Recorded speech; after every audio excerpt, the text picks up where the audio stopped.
Ikigai the Japanese secret to a long and happy life पुस्तक 2 Spanish लेखकों द्वारा लिखी गई है। 1. Hector Garcia. Hector Garcia Spain के लेखक, इंजीनियर और जापानी संस्कृति के विशेषज्ञ हैं। वे कई वर्षों से जापान में रह रहे हैं और वहां की जीवन शैली, संस्कृति तथा दर्शन पर गहन अध्ययन करते हैं। उनकी लेखन शैली सरल और प्रेरणादायक है, जिससे जटिल विचार भी आसानी से समझ में आ जाते हैं। 2. फ्रांसेस्क मिरल्स। फ्रांसेस्क मिराय स्पेन के प्रसिद्ध लेखक, पत्रकार और व्यक्तिगत विकास, पर्सनल डेवलपमेंट के विशेषज्ञ हैं। उन्होंने आत्मविकास, सकारात्मक सोच और जीवन के उद्देश्य पर कई लोकप्रिय पुस्तकें लिखी हैं। उनके लेख लोगों को बेहतर और अधिक संतुलित जीवन जीने के लिए प्रेरित करते हैं। इस पुस्तक के बारे में दोनों लेखकों ने जापान के ओकिनावा द्वीप की यात्रा की, जहां दुनिया के सबसे अधिक दीर्घायु लोगों का अध्ययन किया। उन्होंने वहां के बुजुर्गों से बातचीत करके उनकी आदतों, सोच और जीवन के उद्देश्य को समझा। उसी शोध के आधार पर उन्होंने इकिगाई पुस्तक लिखी, जो आज दुनिया की सबसे लोकप्रिय सेल्फ हेल्प पुस्तकों में से एक मानी जाती है। उनका संदेश सरल है, हर इंसान के जीवन का एक उद्देश्य होता है। जब आप उसे खोज लेते हैं तो आपका जीवन अधिक खुशहाल, स्वस्थ और अर्थपूर्ण बन जाता है। इकिगाई जापानी जीवन का रहस्य की सिनेमैटिक हिंदी स्क्रिप्ट का भाग 1 है। पूरी स्क्रिप्ट लंबी होने के कारण इसे कई भागों में देना होगा। क्या आपने कभी सोचा है कि कुछ लोग 100 साल की उम्र तक भी खुश, स्वस्थ और ऊर्जावान कैसे रहते हैं, जबकि आज दुनिया का अधिकांश हिस्सा तनाव, चिंता और भागदौड़ में जी रहा है। वही जापान के एक छोटे से द्वीप पर रहने वाले लोग हर सुबह मुस्कुराते हुए उठते हैं। उनके पास जीने का एक ऐसा कारण है जो उन्हें हर दिन उत्साह से भर देता है। दोस्तों, इसी रहस्य का नाम है इकिगाई। आज की इस वीडियो में हम जानेंगे कि कैसे ये छोटी सी जापानी सोच आपकी पूरी जिंदगी बदल सकती है। अगर आप अपने जीवन का उद्देश्य ढूंढना चाहते हैं, हर दिन खुशी से जीना चाहते हैं और एक संतुलित जीवन बनाना चाहते हैं, तो इस वीडियो को अंत तक जरूर देखें। वेलकम टू रीड मंत्रा, जहां किताबों का ज्ञान आपकी जिंदगी बदल सकता है। अध्याय 1, इकिगाई क्या है? जापानी भाषा में इकी का अर्थ है जीवन और गई का अर्थ है मूल्य या कारण। यानी इकिगाई जीने का कारण, हर सुबह उठने का ऐसा कारण जो आपको उत्साहित करे। लेखक बताते हैं कि ओकिनावा के लोग कभी रिटायर नहीं होते। वे तब तक काम करते हैं जब तक उनका शरीर साथ देता है। लेकिन वे काम पैसे के लिए नहीं, बल्कि खुशी के लिए करते हैं। उनके लिए काम एक बोझ नहीं, बल्कि जीवन का हिस्सा है। इसी कारण वे मानसिक रूप से भी स्वस्थ रहते हैं और शारीरिक रूप से भी। हमें से अधिकतर लोग नौकरी इसलिए करते हैं क्योंकि हमें पैसे कमाने होते हैं, लेकिन जब काम केवल मजबूरी बन जाता है तो तनाव बढ़ता है। इकिगाई हमें सिखाती है कि ऐसा काम खोजो जिसमें आपको आनंद मिले, जिसमें आप अच्छे हो, जिसकी दुनिया को जरूरत हो और जिससे आपकी आजीविका भी चल सके। जब ये चारों बातें मिल जाती हैं, तब इंसान अपने इकिगाई के करीब पहुंच जाता है। यही कारण है कि ऐसे लोग सोमवार से नहीं डरते। उन्हें हर सुबह एक नई शुरुआत जैसी लगती है। इस भाग की सीख, जीवन केवल लंबा नहीं, बल्कि उद्देश्यपूर्ण होना चाहिए। जब आपका हर दिन किसी अर्थ से जुड़ जाता है, तब खुशी अपने आप आपके जीवन में आने लगती है। अगले भाग में हम जानेंगे कि ओकिनावा के लोग 100 साल से अधिक उम्र तक स्वस्थ और खुश कैसे रहते हैं और उनकी रोजमर्रा की आदतें क्या है। अध्याय 2, ओकिनावा के लोगों की लंबी और खुशहाल जिंदगी का रहस्य। कल्पना कीजिए एक ऐसी जगह जहां 90 या 100 साल की उम्र के लोग भी सुबह उठकर अपने बगीचे में काम करते हैं, दोस्तों से हंसी मजाक करते हैं और हर दिन नई ऊर्जा के साथ जीते हैं। ये कोई कल्पना नहीं, बल्कि जापान का ओकिनावा द्वीप है, जिसे दुनिया के ब्लू जोन्स में गिना जाता है। यहाँ दुनिया के सबसे अधिक दीर्घायु और स्वस्थ लोग रहते हैं। लेकिन उनका राज क्या है? लेखकों ने वर्षों तक वहां के लोगों का अध्ययन किया और पाया कि उनकी लंबी उम्र का कारण कोई जादुई दवा नहीं, बल्कि उनकी जीवन शैली है। पहला रहस्य हमेशा सक्रिय रहना। ओकिनावा के लोग कभी पूरी तरह निष्क्रिय नहीं होते। वे उम्र बढ़ने के बाद भी रोज थोड़ा बहुत काम करते हैं। बागवानी, खाना बनाना, टहलना या कोई रचनात्मक काम। वे मानते हैं कि शरीर जितना चलता है उतना ही स्वस्थ रहता है। आज हम घंटों मोबाइल और लैपटॉप के सामने बैठे रहते हैं। यही आदत धीरे धीरे शरीर और मन दोनों को कमजोर करती है। छोटे छोटे कदम, जैसे रोज 30 मिनट पैदल चलना या हल्का व्यायाम करना, जीवन बदल सकते हैं। दूसरा रहस्य, 80% पेट भरने का नियम। ओकिनावा में एक प्रसिद्ध सिद्धांत है, हारा हाचिबू। इसका अर्थ है पेट केवल 80% भरने तक ही खाना। वे कभी जरूरत से ज्यादा नहीं खाते। आज अधिकांश लोग स्वाद के लिए खाते हैं, जबकि ओकिनावा के लोग स्वास्थ्य के लिए खाते हैं। कम लेकिन पौष्टिक भोजन शरीर को लंबे समय तक स्वस्थ रखता है और कई बीमारियों से बचाता है। तीसरा रहस्य, मजबूत रिश्ते। ओकिनावा के लोग कभी अकेले नहीं रहते।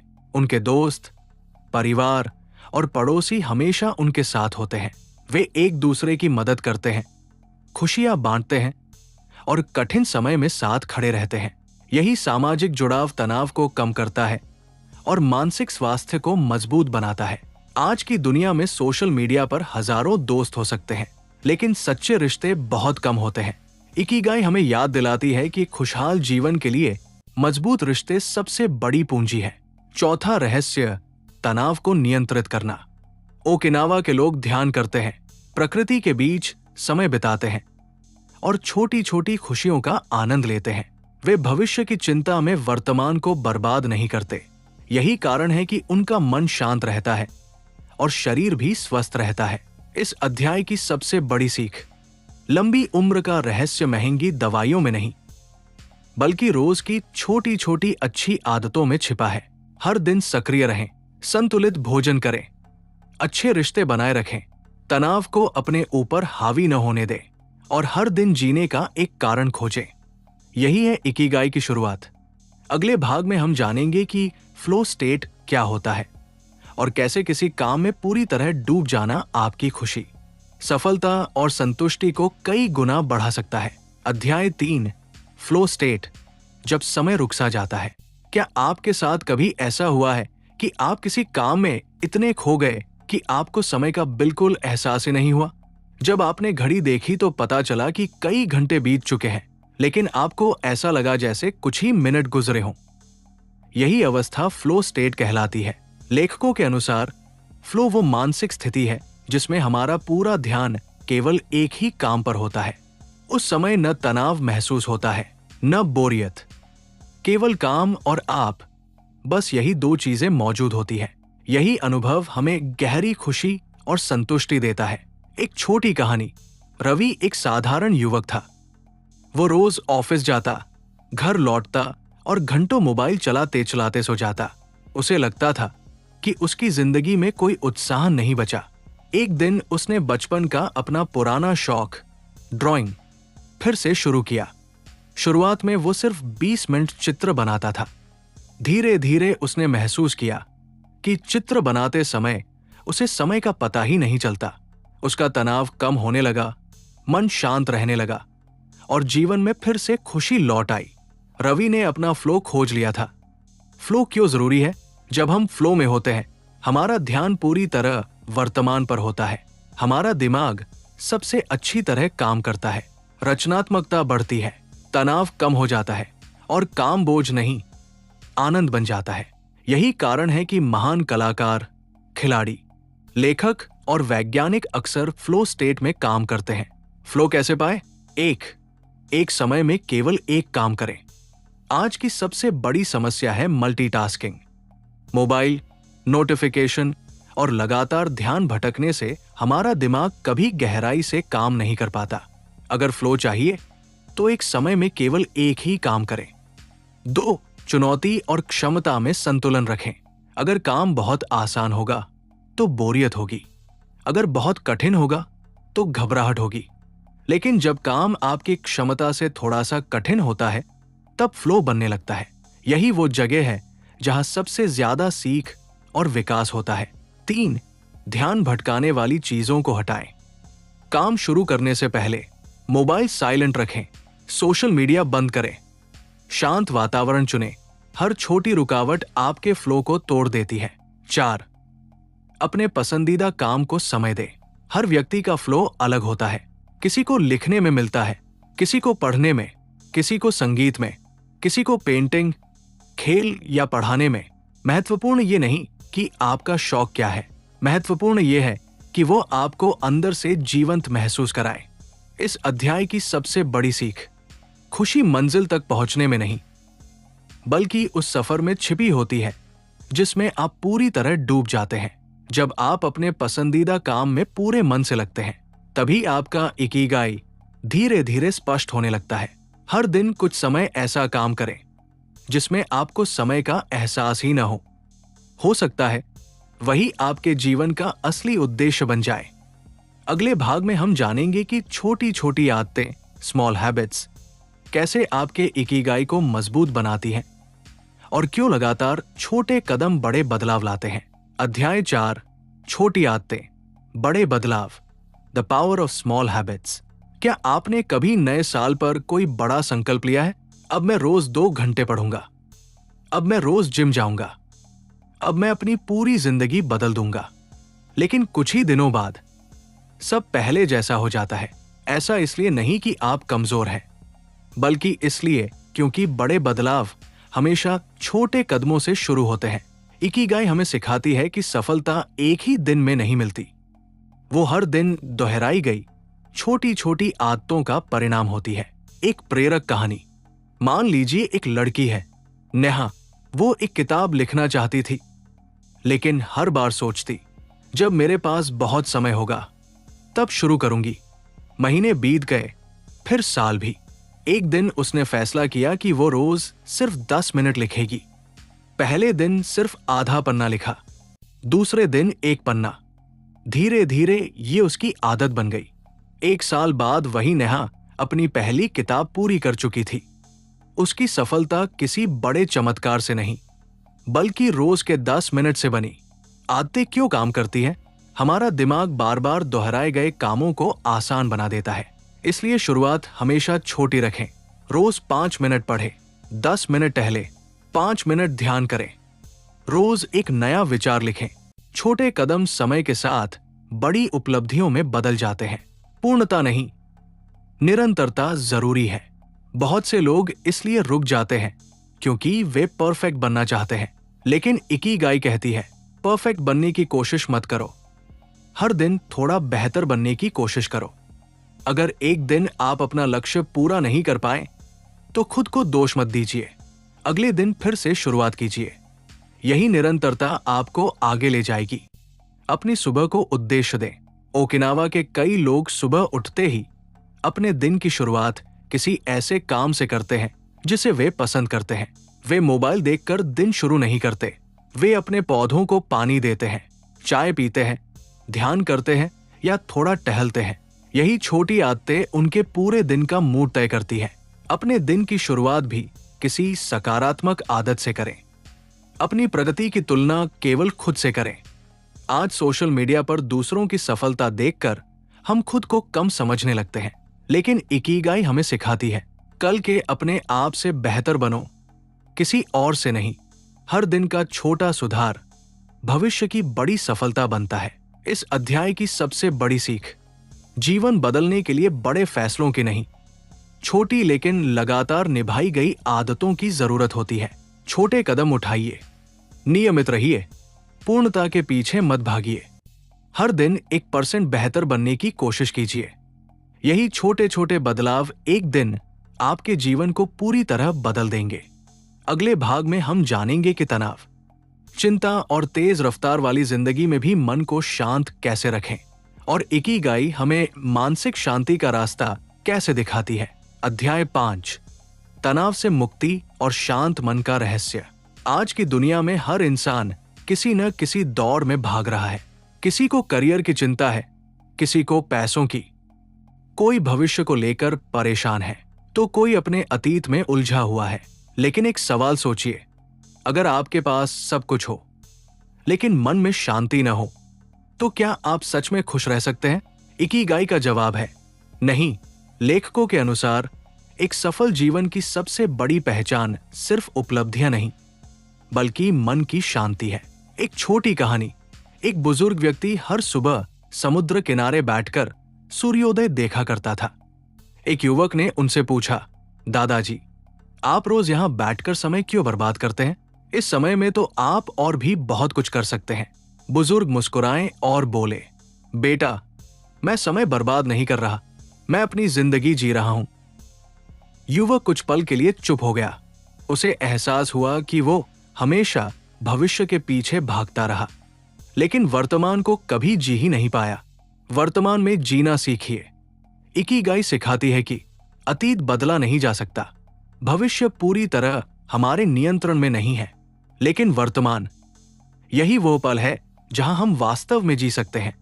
जब आप खाना खाएं तो सिर्फ खाना खाइए, जब परिवार के साथ हो तो मोबाइल दूर रखिए, जब काम करें तो पूरे मन से काम कीजिए। यही सचेत जीवन, माइंडफुलनेस है। प्रकृति से जुड़िए। ओकिनावा के लोग प्रकृति के बेहद करीब रहते हैं। वे रोज धूप लेते हैं, बगीचे में काम करते हैं, पेड़ों के बीच टहलते हैं और ताजी हवा में समय बिताते हैं। प्रकृति मन को शांत करती है और तनाव को कम करती है। अगर आप शहर में रहते हैं तो भी रोज कुछ मिनट पार्क में टहलना या खुली हवा में बैठना आपके मन पर गहरा सकारात्मक प्रभाव डाल सकता है। हर बात पर प्रतिक्रिया देना जरूरी नहीं। हम अक्सर छोटी छोटी बातों पर गुस्सा हो जाते हैं। किसी की बात बुरी लग गई, ट्रैफिक में कोई आगे निकल गया, सोशल मीडिया पर किसी ने आलोचना कर दी। इकिगाई हमें सिखाती है कि हर स्थिति पर प्रतिक्रिया देना जरूरी नहीं होता। कई बार शांति से आगे बढ़ जाना ही सबसे बड़ी समझदारी होती है।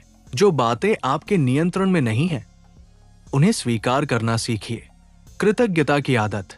हर रात सोने से पहले 3 ऐसी चीजें याद कीजिए जिनके लिए आप आभारी हैं। आपका परिवार, आपका स्वास्थ्य, सीखने का अवसर, एक नया दिन।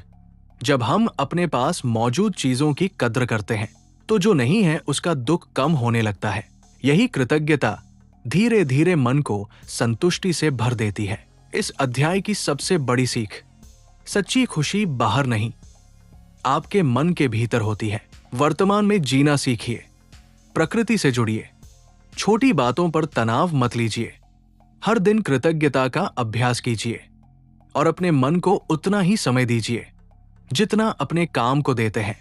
याद रखिए, शांत मन ही सही निर्णय लेता है और सही निर्णय ही एक सार्थक जीवन बनाते हैं। अगले भाग में हम जानेंगे कि इकिगाई के 4 स्तंभ क्या है और कैसे आप अपने जीवन का वास्तविक उद्देश्य, पर्पस खोज सकते हैं। अध्याय 6, अपने जीवन का उद्देश्य, पर्पस कैसे खोजें? क्या आपने कभी खुद से ये सवाल पूछा है, मैं इस दुनिया में क्यों हूं? शायद ये सबसे कठिन सवाल है। बहुत से लोग पूरी जिंदगी काम करते हैं, पैसे कमाते हैं, जिम्मेदारियां निभाते हैं, लेकिन कभी ये नहीं जान पाते कि उनके जीवन का असली उद्देश्य क्या है। इकिगाई कहती है कि हर इंसान के भीतर एक अनोखी क्षमता होती है। उसे पहचानना ही जीवन का सबसे बड़ा सफर है। एक छोटी कहानी। एक गांव में 2 पत्थर तराशने वाले कारीगर काम कर रहे थे। एक राहगीर ने पहले कारीगर से पूछा, तुम क्या कर रहे हो? उसने थके हुए स्वर में कहा, मैं पत्थर तोड़ रहा हूं। फिर उसने दूसरे कारीगर से वही सवाल पूछा। वो मुस्कुराकर बोला, मैं एक सुंदर मंदिर बना रहा हूं। दोनों एक ही काम कर रहे थे, लेकिन दोनों की सोच अलग थी। पहले व्यक्ति के लिए काम सिर्फ मेहनत था, दूसरे व्यक्ति के लिए वही काम उसके जीवन का उद्देश्य था। यही अंतर इकिगाई पैदा करती है। इकिगाई के 4 स्तंभ। लेखकों के अनुसार आपका इकिगाई वहां मिलता है जहां ये 4 बातें एक साथ मिलती है। 1, जो आपको करना पसंद है, पैशन। अपने आप से पूछिए, कौन सा काम करते समय समय का पता नहीं चलता? कौन सा काम आपको अंदर से खुशी देता है? यही आपका जुनून है। 2, जिसमें आप अच्छे हैं, प्रोफेशन। हर इंसान में कोई न कोई विशेष प्रतिभा होती है। शायद आप अच्छा लिखते हैं, शायद आप लोगों को सिखा सकते हैं, शायद आप समस्याओं का समाधान ढूंढने में माहिर हैं। अपनी ताकत को पहचानिए। 3, जिसकी दुनिया को जरूरत है। मिशन, सोचिए आपके ज्ञान या हुनर से दूसरों का कौन सा काम आसान हो सकता है। जब आपका काम किसी और की जिंदगी बेहतर बनाता है तब उसमें गहरा अर्थ जुड़ जाता है। 4, जिससे आपकी आजीविका चल सके। वोकेशन, केवल जुनून होना काफी नहीं है, ऐसा रास्ता चुनना भी जरूरी है जिससे आपकी आर्थिक जरूरतें पूरी हो सकें। जब आपका पसंदीदा काम आपकी आजीविका भी बन जाए तब आप अपने इकिगाई के बहुत करीब पहुंच जाते हैं। अपना इकिगाई खोजने के लिए रोज ये सवाल पूछें, आज ऐसा कौन सा काम किया जिसने मुझे खुशी दी? किस काम में मैं सबसे बेहतर हूं? मैं किसकी मदद कर सकता हूं? मैं अपने हुनर को और कैसे बेहतर बना सकता हूं?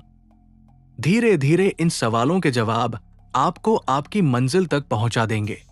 इस अध्याय की सबसे बड़ी सीख, जीवन का उद्देश्य एक दिन में नहीं मिलता, उसे खोजा जाता है, जिया जाता है और हर दिन बेहतर बनाया जाता है। जब आपका काम, आपकी खुशी, आपकी प्रतिभा और दूसरों की भलाई एक साथ जुड़ जाते हैं तब आपको अपना इकिगाई मिल जाता है। जिस इंसान के पास जीने का कारण होता है वो हर कठिनाई का सामना करने की ताकत भी पा लेता है। अगले भाग में हम सीखेंगे कि इकिगाई के सिद्धांतों को अपनी रोजमर्रा की जिंदगी में कैसे लागू करें ताकि ये केवल एक विचार न रह जाए बल्कि आपकी जीवन शैली बन जाए। अध्याय 7, इकिगाई को अपनी रोजमर्रा की जिंदगी में कैसे अपनाएं। किताबें पढ़ना आसान है लेकिन उनकी सीख को अपनी जिंदगी में उतारना सबसे मुश्किल काम होता है। हो सकता है अब तक आपको इकिगाई की बातें बहुत अच्छी लगी हों, लेकिन सवाल यह है, कल सुबह उठने के बाद आप क्या अलग करेंगे? यही वो जगह है जहां ज्यादातर लोग रुक जाते हैं। ज्ञान तो मिल जाता है लेकिन बदलाव नहीं आता। इसलिए इस अध्याय में हम सीखेंगे कि इकिगाई को एक विचार नहीं बल्कि जीवन जीने का तरीका कैसे बनाया जाए। एक प्रेरक कहानी। आरव एक कॉरपोरेट कंपनी में काम करता था। उसकी सैलरी अच्छी थी लेकिन वो हमेशा थका हुआ और तनाव में रहता था। उसे लगता था कि उसकी जिंदगी सिर्फ ऑफिस और घर के बीच सिमट गई है।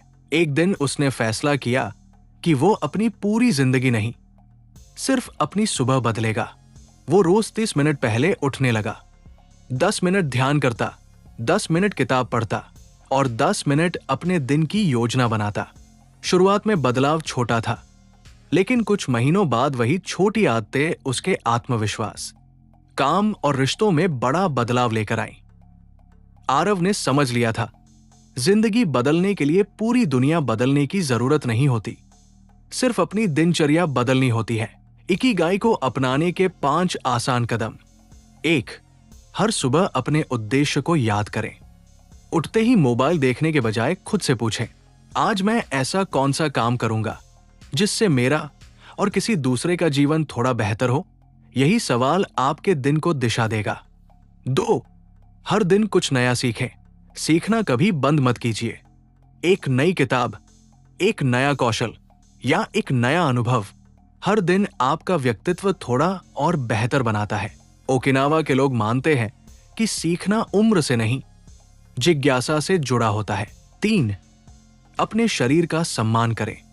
आपका शरीर ही वो साधन है जिससे आप अपने सपनों को पूरा करेंगे। इसलिए पौष्टिक भोजन करें, पर्याप्त नींद लें, रोज थोड़ा व्यायाम करें और अपने शरीर की बात सुनें। स्वस्थ शरीर के बिना इकिगाई को जीना कठिन हो जाता है। 4, अपने रिश्तों में समय निवेश करें। काम हमेशा रहेगा लेकिन जिन लोगों से आप प्यार करते हैं उनके साथ बिताया समय वापस नहीं आता। परिवार के साथ बैठिए, दोस्तों से बात कीजिए, अपने माता पिता का हाल पूछिए, क्योंकि जीवन की सबसे बड़ी दौलत बैंक बैलेंस नहीं बल्कि अच्छे रिश्ते होते हैं। 5, छोटी खुशियों का आनंद लें। सुबह की पहली चाय, बारिश की खुशबू, बच्चों की हंसी, किसी अपने की मुस्कान। इकिगाई सिखाती है कि खुशी बड़ी उपलब्धियों में ही नहीं बल्कि रोजमर्रा के छोटे छोटे पलों में भी छिपी होती है। जो इंसान इन पलों की कद्र करना सीख जाता है वो बिना किसी बड़ी वजह के भी खुश रह सकता है। इस अध्याय की सबसे बड़ी सीख, इकिगाई कोई जादुई फॉर्मूला नहीं है, ये हर दिन किए गए छोटे छोटे सही चुनावों का नाम है। उद्देश्य के साथ उठिए, सीखते रहिए, शरीर और मन का ध्यान रखिए, रिश्तों को समय दीजिए और छोटी छोटी खुशियों को महसूस कीजिए। धीरे धीरे यही आदतें आपकी पहचान बन जाएंगी। अगले भाग में हम इकिगाई पुस्तक की सबसे महत्वपूर्ण सीखों का सार जानेंगे और समझेंगे कि कैसे इन सिद्धांतों को अपनाकर एक खुशहाल, संतुलित और उद्देश्यपूर्ण जीवन जिया जा सकता है। अध्याय 8, इकिगाई की सबसे बड़ी सीख, एक उद्देश्यपूर्ण जीवन की ओर। कल्पना कीजिए, आप हर सुबह अलार्म की आवाज से नहीं, बल्कि अपने सपनों के उत्साह से जागते हैं। आपका काम सिर्फ पैसे कमाने का जरिया नहीं, बल्कि आपकी पहचान बन जाता है। आप तनाव में भी शांत रहते हैं और छोटी छोटी खुशियों में भी बड़ी मुस्कान ढूंढ लेते हैं। यही है इकिगाई का असली अर्थ। ये किताब हमें अमीर बनने का शॉर्टकट नहीं सिखाती, ये हमें बेहतर इंसान बनना सिखाती है।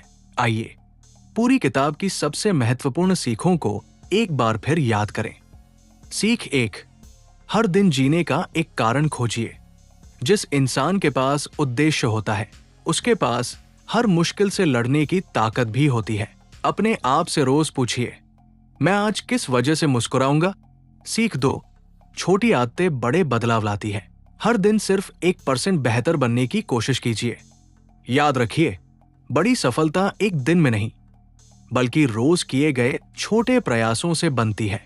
सीख 3, अपने शरीर और मन का ध्यान रखिए। स्वास्थ्य ही सबसे बड़ी संपत्ति है। अच्छा भोजन, पर्याप्त नींद, नियमित व्यायाम और शांत मन, यही लंबी और खुशहाल जिंदगी का आधार है। सीख 4, रिश्तों को सबसे ऊपर रखिए। पैसा बहुत कुछ खरीद सकता है, लेकिन सच्चा प्यार, विश्वास और अपनापन नहीं। अपने परिवार, दोस्तों और उन लोगों के लिए समय निकालिए जो आपके जीवन को अर्थ देते हैं। सीख 5, वर्तमान में जीना सीखिए। अतीत बदल नहीं सकता, भविष्य पूरी तरह आपके हाथ में नहीं, लेकिन आज का ये पल, यही आपकी सबसे बड़ी ताकत है। इस पल को पूरी तरह जीना ही सच्ची खुशी है। अंतिम प्रेरक कहानी। एक 102 वर्षीय जापानी महिला से किसी पत्रकार ने पूछा, आपकी लंबी और खुशहाल जिंदगी का राज क्या है? उन्होंने मुस्कुराकर जवाब दिया, हर सुबह मैं उठती हूं, आसमान की ओर देखती हूं और खुद से कहती हूं, आज भी मुझे एक नया दिन मिला है, मैं इसे पूरी खुशी से जीऊंगी। यही सोच उन्हें हर दिन ऊर्जा देती थी और शायद यही इकिगाई का सबसे सुंदर संदेश है। अंतिम संदेश, दोस्तों, जीवन का उद्देश्य कहीं बाहर नहीं छिपा, वो आपके भीतर है।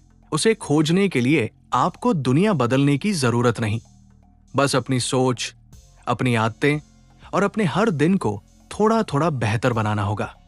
जब आप वही काम करेंगे जिससे आपको खुशी मिले, जिससे दूसरों का भी भला हो और जिसे करते हुए आपको समय का एहसास ही न हो, तब समझिए कि आपने अपना इकिगाई खोज लिया है। अगर आपको इकिगाई की ये विस्तृत हिंदी बुक समरी पसंद आई हो तो वीडियो को लाइक करें, अपने दोस्तों और परिवार के साथ शेयर करें और ऐसे ही ज्ञानवर्धक पुस्तक सारांश देखने के लिए रीड मंत्रा को सब्सक्राइब करना न भूलें।